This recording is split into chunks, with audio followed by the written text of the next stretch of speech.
Thank you for taking the time to watch this educational video regarding a sexually violent predator that has moved into our community. We won't take much of your time, but we want to make sure you have all of the information so you can make important decisions for you and your family.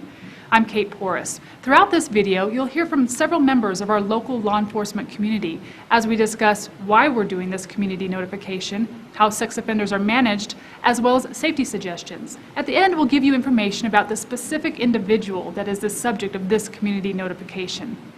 In the mid-90s, the federal government established several laws which provide the foundation for Colorado laws regarding sex offenders and why you're watching this video. One law required states to establish sex offender registrations for all convicted sex offenders and ways to track them. Another law requires states to find a means of notifying residents and communities where sex offenders live. A third law provides lifetime supervision for some sex offenders, as well as a national sex offender registry. In general, these three laws mean sex offenders have a lesser right to privacy, and the community and law enforcement have a right to know who they are and where they live, so they can keep people safe. In Colorado, there's a difference between a registered sex offender and a sexually violent predator, or SVP. SVP is a classification given to identify the highest risk sex offenders. Every state has ways of identifying highest risk offenders and of separating them from other sex offenders who may not be given that classification. For example, other states use risk level 1, 2, or 3. The classification does not necessarily describe the sexual offense. Colorado identifies SVPs in two ways, depending on if the crime happened in our state or in another state. If the conviction occurred in Colorado, there are 4 factors that go into determining if someone is classified as an SVP: whether the offender is an adult, the date of the crime and the conviction, the relationship to the victim, and the results of an assessment. If the conviction happened in another state and that state classified the person as a highest risk offender equivalent to Colorado's classification of sexually violent predator, then the offender is given the SVP classification in Colorado. Colorado law states that all SVPs are subject to a community notification when they move to a new address. Community notification begins when the Department of Corrections, Parole, Probation, or another state notifies local law enforcement that the SVPs are arriving in their community. The SVP must register with the local law enforcement agency. That agency then conducts a community notification in accordance with the Colorado Sex Offender Management Board criteria. This video is just one way that local law enforcement conducts those community notifications. At times we may hold community meetings as well, but this isn't your only source of information. You can always stop by any of the local law enforcement agencies for a complete list of all of the registered sex offenders living in each jurisdiction. Those lists include the SVPs.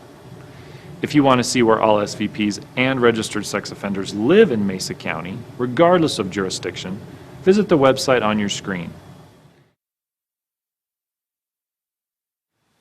We'll show you the address again at the end of the video.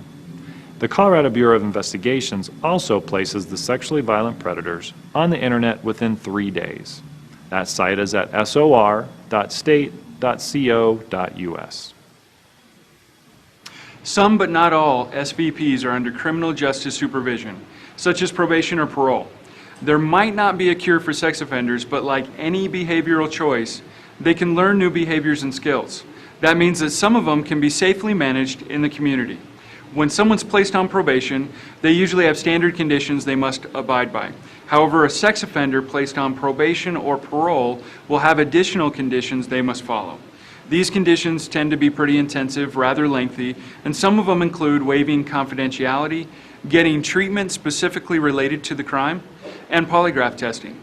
Waiving confidentiality is important because secrecy really undermines the rehabilitation efforts and threatens public safety. Sex offenders must be completely accountable for their behavior and agree to these intensive and intrusive measures in order to remain under community supervision. Colorado uses a 3-pronged approach for managing SVPs. On the top is the criminal justice supervision. This is typically probation or parole. On the bottom left-hand corner is the sex offender specific treatment. This is the therapist involved in court-ordered treatment for the sex offender. And on the bottom right, you'll see a polygraph examiner. All sex offenders, including SVPs, who are under supervision while in the community, are required to undergo polygraph examinations on a regular basis. You'll also see to the side community members. That's because we believe that the community can be an integral part of this system by reporting anything suspicious or any wrongdoings to the authorities in an appropriate manner. Locally, you can call 970-242-6707 to report suspicious behavior, or call 911 if you feel it's an immediate threat to someone's safety. There are some important things that you should know about all sex offenders, not just SVPs. And there are some misconceptions that may be out there. In Colorado, 1 in 4 women and 1 in 17 men have been sex assault victims in their lifetimes. Some people believe that the majority of sex offenders are placed into prison. However, most of them are not even caught or detected. And that's because more than 80% of sex crimes are never reported to law enforcement. Some people think that they can easily spot a sex offender, but there really is no typical sex offender.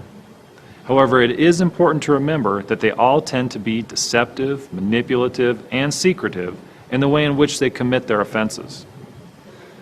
Some people also think that sex offenders have long histories of criminal behavior, when in fact many sex offenders have no criminal history at all. Studies show that 75% of offenses are carefully planned. They are not impulsive acts. So with regards to sex offender characteristics, it's important to know that most offenders engage in what we call crossover behavior. That means that although an offender may be caught for one type of offense, this person is often at risk to commit another type of offense. Someone may be convicted of victimizing a person of a certain age, for example, but that does not mean that they will not harm someone of another age or gender. It's true that most sex offenders are male. Female offenders account for less than 10% of offenders. The crime a person was convicted of is only one indicator of risk. Also, sexual deviancy typically begins in mid to late adolescence. And this shouldn't be confused with juveniles who have committed sex offenses, in that they don't necessarily become adult sex offenders. However, adults who've committed sex offenses typically began that behavior as teenagers. It's also important to know that sex assaults do not necessarily occur in dangerous places. A study conducted in the Colorado Department of Corrections shows that 85% of sex offenders reported having committed the crime at their own residence or at the victim's residence. In addition, most sex crimes are not committed by strangers.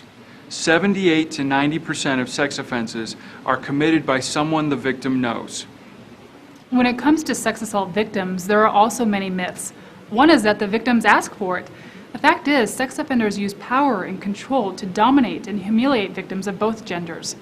Another myth is that victims who suffer no obvious physical injuries are not seriously traumatized by their experience. That's not true at all. Only about 4% of rape victims sustain serious physical injuries as a result of rape. 70% reported no physical injuries at all. But all victims suffer from the effects of being raped. Victims of sex assault may exhibit many different responses to the trauma, including crying, anger, being quiet, or withdrawn. Sex assault by someone known to the victim creates an even more difficult recovery process. Victims often develop post-traumatic stress disorder and long-term effects, including anxiety, eating disorders, flashbacks, divorce, loss of sexual interest, loss of concentration, and sleeping disorders. Victims of sex assault are 3 times more likely than the general population to suffer from depression and are 13 times more likely to attempt suicide. They also have greatly increased rates of substance use or abuse and a higher rate of unwanted pregnancy. And they have an increased risk of involvement with the judicial system. One of the ways to combat that is to control the response and minimize it, which is done when the victims are supported and believed by their families and the members of the community. The community also has a vested interest in helping the offenders be successfully managed within the community. All SVPs and some other sex offenders must register with local law enforcement agencies where they live on a quarterly basis for the rest of their lives. Those convicted of sex crimes against children must also register their email addresses and internet identifiers with the local law enforcement agencies. It's important to remember, though, that sex offenders have the same need for housing and employment as other citizens, and harassing, threats, and intimidation of those offenders is counterproductive to the community management goals.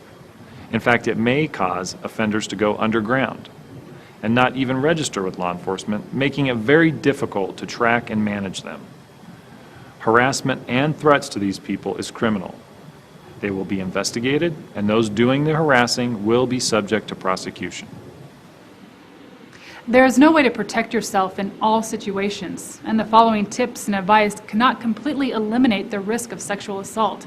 However, they may provide you with information to prepare you and your family for potential situations. Many people are concerned about what to tell their children about the sexually violent predator that has moved into their area. Avoid any scary details. Be honest and use language that is age appropriate. Teach your children not to harass or visit the offender's home or yard, and teach them to tell safe adults if anyone acts inappropriately toward them, such as if they're too friendly or threatening, or if they're just acting creepy. You should pay close attention to your child's thoughts and feelings. Role play with your child. Act out scenarios of various dangerous situations and teach them how to respond. This gives them the ability to recognize such situations and not be surprised by what's happening to them. Teach them to avoid high-risk situations and be observant of their surroundings. Teach them to be thoughtful and to use good judgment when choosing their friends and partners. Teach them appropriate social behaviors. Teach them their correct names for body parts, and teach them that adults are not always right. You can also teach your children the importance of honesty and the danger of keeping secrets. In just a few moments, you're going to receive information regarding the sexually violent predator that has moved into our community.